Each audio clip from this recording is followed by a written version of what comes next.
यह था दुनिया का सबसे कंजूस रामू नाम का। जब भी वह किराने की दुकान पर जाता तो सिर्फ वही चीजें खरीदता जो सस्ती हो या फिर एक्सपायरी के करीब हो। जब बिल देने की बारी आती तो ढेर सारे कूपन निकालता और आखिर में सिर्फ 8 पैसे खर्च करता।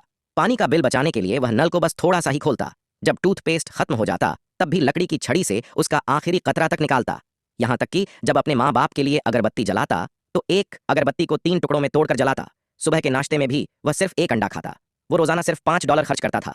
30 साल तक बड़ी मेहनत और बचत करके उसने 1 मिलियन जमा कर लिए। अब वह रिटायर होकर चैन की जिंदगी जीने ही वाला था। लेकिन तभी अचानक एक दिन लिफ्ट में बेहोश हो गया। अस्पताल में जांच हुई तो डॉक्टरों ने बताया कि उसे ब्रेन ट्यूमर है।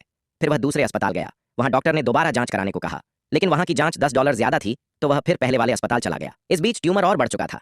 डॉक्टरों ने कहा कि अब उसके पास सिर्फ 10 दिन बचे हैं। यह सुनकर वह टूट गया। फिर वह अपने माँ बाप की कब्र के सामने जाकर फूट फूट कर रोया और अपना सारा दुख बताया। उसके बाद वह बैंक से अपने सारे पैसे निकालता है और अपने दोस्तों को बुलाता है। सब मिलकर एक महंगे होटल में रुकते हैं। वह सब कुछ खाते हैं जो पहले कभी नहीं खा सके थे। एक जबरदस्त स्पोर्ट्स कार किराए पर लेते हैं जिसकी कीमत $1000 रोज की होती है। खेलने के लिए इतने सारे सिक्के खरीदते हैं कि एक पूरी ट्रॉली भर जाती है। सैकड़ों शराब की बोतलें लेते हैं और जब पी नहीं पाते तो वेटरों को भी पिलाते हैं। सब मिलकर जी भर के मस्ती करते हैं। वो आदमी श्मशान घाट भी जाता है और अपने लिए सबसे बड़ा प्लॉट चुनता है। $3 लाख के नकली नोट खरीदता है जो मरने के बाद जलाए जाते हैं। वो मरने वालों वाला मेकअप भी करवाता है ताकि सब कुछ पहले से तय रहे। आखिरी दिन वो अपने घर लौटता है। वहां रखी हुई एक एक्सपायरी हो चुकी सॉसेज खाता है और थोड़ी ही देर में बेहोश हो जाता है। उसके दोस्त उसे फौरन अस्पताल ले जाते हैं। जब वो होश में आता है तो डॉक्टर बताते हैं कि उसकी रिपोर्ट गलत थी। उसे ब्रेन ट्यूमर था ही नहीं। असल में उसे फूड पॉइजनिंग हुई थी क्योंकि उसने सड़ी हुई चीज खा ली थी। यह सुनते ही वह जोर जोर से रोने लगता है क्योंकि उसने अपनी पूरी जिंदगी की कमाई कुछ ही दिनों में